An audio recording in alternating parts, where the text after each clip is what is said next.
ಇಲ್ಲಿ ತುಕಾಲಿ ಸಂತೋಷ್ ಅವರು, ಕಾರ್ತಿಕ್ ಅವರು ಮತ್ತು ನಮ್ರತಾ ಅವರು ಇದ್ದಾರೆ. ಇಲ್ಲಿ ನಿಂತ್ಕೊಂಡು ಸುಮ್ಮನೆ ಟೈಮ್ ಪಾಸ್ ಮಾಡ್ತಾ ಇದ್ದಾರೆ. ಆ ಟೈಮಲ್ಲಿ ತುಕಾಲಿ ಸಂತೋಷ್ ಅವರ ಕೈ ಹಿಡಿದ್ಬಿಟ್ಟು ಡ್ಯಾನ್ಸ್ ಮಾಡ್ತಾಯಿದ್ದಾರೆ ನಮ್ರತಾ ಅವರು. ಆ್ಯಕ್ಚುಲಿ ನಮ್ರತಾ ಅವರು ಬೇಡ ಡ್ಯಾನ್ಸ್ ಬೇಡ ಅಂದರೂ ಕೂಡ ತುಕಾಲಿ ಸಂತೋಷ್ ಅವರು ಫುಲ್ಲು ಡ್ಯಾನ್ಸ್ ನಡೀತಾ ಇದೆ. ಮಿಂಚಿಂಗಲ್ಲಿ ಡ್ಯಾನ್ಸ್ನ ಪ್ರಾಕ್ಟೀಸ್ ಮಾಡ್ತಾ ಇದ್ದಾರೆ. ತುಕಾಲಿ ಸಂತೋಷ್ ಅವರೇ, ಇವತ್ತು ಸುದೀಪ್ ಅವ್ರು ಬರ್ತಾರಲ್ಲ ಶನಿವಾರ, ನಾವು ಇಬ್ಬರು ಡ್ಯಾನ್ಸ್ ಪರ್ಫಾರ್ಮ್ ಮಾಡೋಣ ಬನ್ನಿ ಪ್ರಾಕ್ಟೀಸ್ ಮಾಡೋಣ ಅಂತ ಇಲ್ಲಿ ಮಾತಾಡ್ತಾ ಇದ್ದಾರೆ. ಕಾರ್ತಿಕ್, ನಾನೇ ಅಲ್ವ ಹೀರೋ ತುಕಾಲಿ ನಾನೇ ಅಲ್ವ ಹೀರೋ, ನೀನು ಪ್ರಾಕ್ಟೀಸ್ ಮಾಡಿಸು, ಇವಾಗ ನಾನು ನೋಡಿಬಿಟ್ಟು ಶನಿವಾರ ನಾನು ಇವಳು ಪರ್ಫಾರ್ಮೆನ್ಸ್ ಮಾಡ್ತೀವಿ ಸುದೀಪ್ ಸರ್ ಮುಂದೆ ಅಂತ ಇಲ್ಲಿ ಕಾರ್ತಿಕ್ ಅವರು ಸಖತ್ತಾಗಿ ಕೌಂಟ್ರ್ ಕೊಟ್ಬಿಟ್ರೆ ಹೇಳ್ಬೋದು. ಆಮೇಲೆ ವಿನಯ್ ಅವರು ಮತ್ತು ಮೈಕಲ್ ಅವರು ಬಂದು ಕುತ್ಕೊಂಡು ನೋಡ್ತಾ ಇದ್ದಾರೆ, ಅಂದರೆ ಸೈಲೆಂಟಾಗಿ ನಿಂತ್ಕೊಂಡು ನೋಡ್ತಾ ಇದ್ದಾರೆ ಏನು ಕನ್ವರ್ಸೇಷನ್ ಮಾಡ್ತಾ ಇದ್ದಾರೆ ಅಂತ.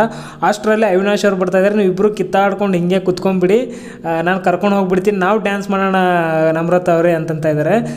ಇದು ಮೋಸ ಅಂತ ತುಕಾಲಿ ಸಂತೋಷ್ ಅವರು, ಏನರು ಇಬ್ಬರು ಬಂದುಬಿಟ್ಟು ಕೆಡಿಸ್ಬಿಟ್ರಲ್ಲ, ಸರಿಯಾಗಿ ಇವಾಗಲೇ ಹಕ್ಕಿ ಬೀಳ್ತಾ ಇತ್ತು, ಇಲ್ಲಾಂದರೆ ಸ್ಲೋವಾಗಿ ಎತ್ಕೊಂಡು ಹೋಗ್ಬೇಕಂದಿದ್ದೆ, ಹೆಂಗೋ ಬದುಕ್ತಾ ಇದ್ದ ಕಣ್ರೋ, ಬಂದುಬಿಟ್ಟು ಎಲ್ಲ ನಾನು ಕಾಳು ಮಾಡಿಬಿಟ್ರಿ ನೀವು ಅಂತ ಇಲ್ಲಿ ತುಕಾಲಿ ಸಂತೋಷ್ ಹೇಳ್ತಾ ಇದ್ದಾರೆ.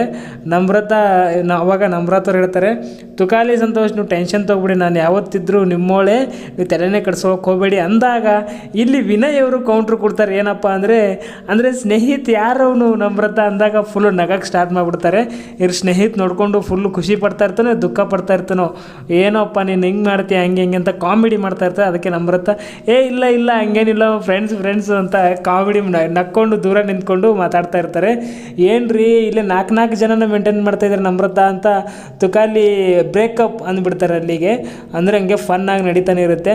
ಬಿಡಿ, ಲಾಸ್ಟಿಗೆ ಕಾರ್ತಿಕ್ ಅವ್ರ ಜೊತೆನೇ ಡ್ಯಾನ್ಸ್ ಮಾಡ್ತೀರಾ ಅಂತ ಇಲ್ಲಿ ಅವಿನಾಶ್ ಅವರು ಕೂಡ ಹೇಳ್ತಾರೆ.